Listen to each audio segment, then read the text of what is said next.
қауіпсіз тыныш ел ол бақыттың кілті.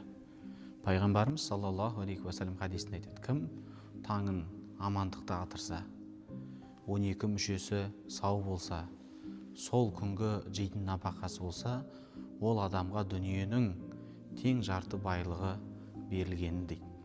Біздер Аллаға шүкір сондай тәуелсіз азат елде өмір сүріп жатырмыз.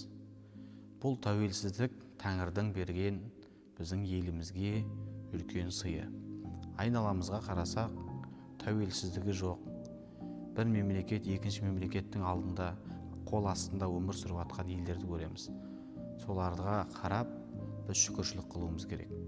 Осы тәуелсіздіктің тұғырын биік етіп, тәуелсіздікті ұрпағымызға аманат қылып жеткізетіндей, сол күнімізге шүкір етіп, бақытымызды бағалап, өмір сүріп жатқан қоғамымыздың тыныштығын сақтап біз жүруіміз керек.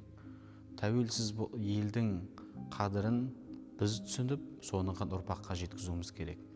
Біз ел сүйген патриот болуымыз керек. Дін осы нәрсені айтады. Тәуелсіз елде өмір сүріп жатқан адамнан бақытты адам жоқ.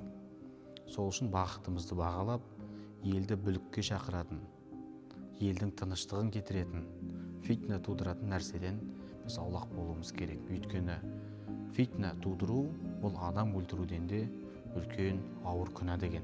Сол үшін тыныштықты бағалап, басымыздағы байлығымызды бағалап, Аллаға шүкіршілік етуіміз керек.